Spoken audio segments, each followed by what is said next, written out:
Welcome to my channel তিথিস kitchen. আজ আমরা বানাবো স্মোকি চিকেন মশালা। খেতে কিন্তু দারুণ হয়েছিল। আচ্ছা, এখানে তার আগে একটা আমরা ভাজা মশলা করে নেব। গোটা ধনে, গোটা জিরে, তেজপাতা, গোটা শুকনো লঙ্কা, বড় এলাচ, ছোট এলাচ, দারচিনি, লং। কড়াইয়ে ভালো করে নেড়ে নেব।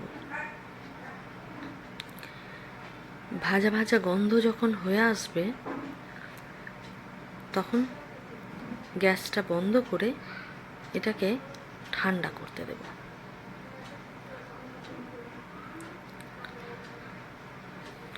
এরপর চিকেনটাকে ম্যারিনেট করব।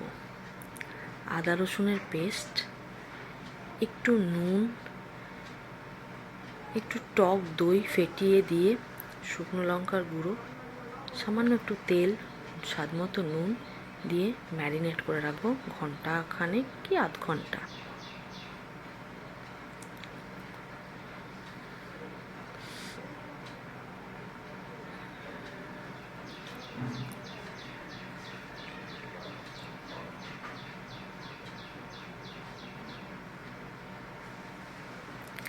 তারপর ভাজা মশলাটা ঠান্ডা হয়ে গেছে, ভাজা মশলাটা গুঁড়ো করে নেব।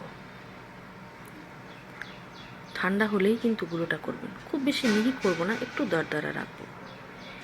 এরপর কড়াইয়ে সাদা তেল দিয়ে ম্যারিনেট করে রাখা চিকেনটা একে একে ফ্রাই করে নেব। আচ্ছা, এখানে একটা টিপস দিই, এই চিকেনটা কিন্তু অ্যালুমিনিয়ামের কড়াই করলেই ভালো হয়, ননস্টিকটা একটু অ্যাভয়েড করাই ভালো এক্ষেত্রে। চিকেনগুলো ফ্রাই করে নিলাম, তারপর উলট পালট করে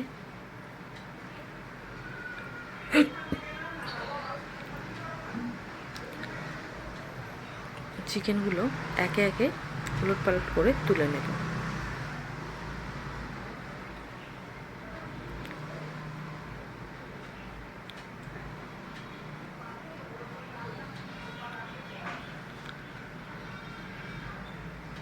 চিকেনগুলো একে একে তুলে নেব।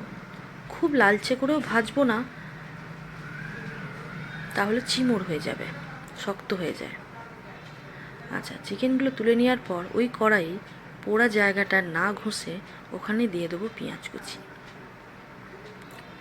পেঁয়াজ কুচি দেওয়ার পর নাড়তে থাকবো। নাড়তে নাড়তে পেঁয়াজের গা দিয়ে দিয়ে একটু করে পোড়াগুলো ঘষে নেব।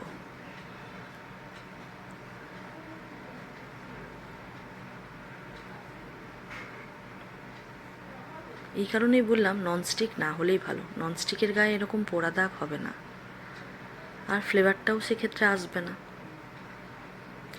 এরপর টমেটো কুচি দিয়ে দিলাম, একটু নুন দিয়ে দিলাম যাতে পেঁয়াজটা আর টমেটোটা নরম হয়ে যায়।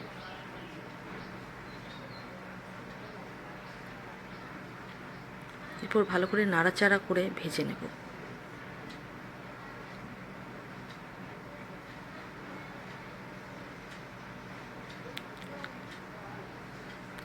ভাজা হয়ে গেছে, এরপর আদা বাটা, রসুন বাটা দিয়ে দিলাম, দিয়ে ভালো করে মশলাটা কষাতে হবে।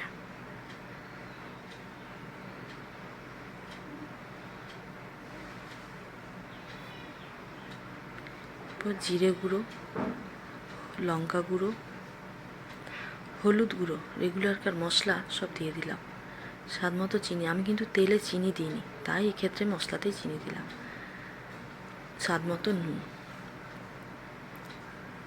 আচ্ছা, এটা মনে রাখতে হবে, আমরা কিন্তু পেঁয়াজ নরম করার জন্য নুন দিয়েছিলাম, তাই একটু কম করেই দিতে হবে।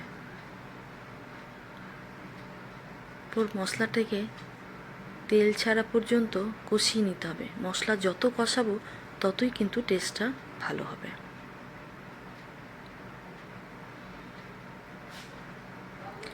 এরপর এখানে দিয়ে দিলাম কাজু পোস্ত একসঙ্গে বেটে রেখেছিলাম, সেটা দিয়ে দিলাম।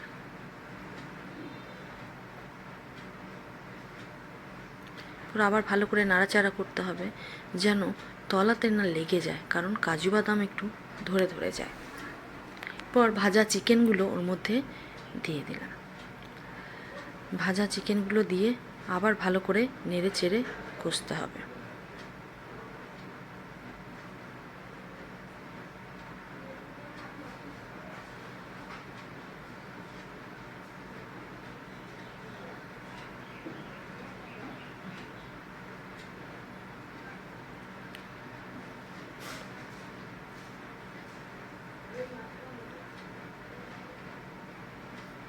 কষা প্রায় হয়ে এসেছে। এরপর এখানে একটু জল দিয়ে দেব, যাতে মাংসটা ভালো সেদ্ধ হয়ে যায়।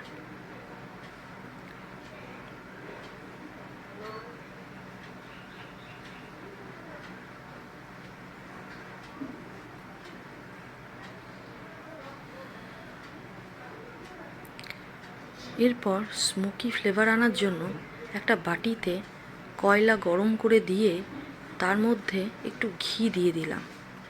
ঘি দিয়ে ঢাকা দিয়ে দেব। এতে কি হবে, ওর ফ্লেভারটা পুরোটা চিকেনে অ্যাবজর্ব হয়ে যাবে। 5 মিনিট রেখে বাটিটাকে তুলে নিলাম। তুলে নিয়ে ভালো করে চিকেনটাকে নাড়াচাড়া করে ওর মধ্যে যে ভেজে রেখেছিলাম মশলাটা, সেটা দিয়ে দিলাম বেশি করে একটু কসুরি মেথি দিয়ে দিলাম ক্র্যাশ করে।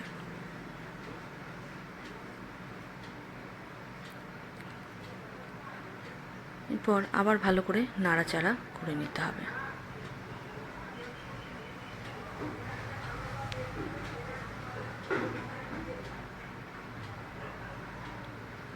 ব্যাস, smoky chicken masala ready to serve. আমার ননদের মেয়ে খেয়ে কিন্তু বলেছিল দারুণ হয়েছে।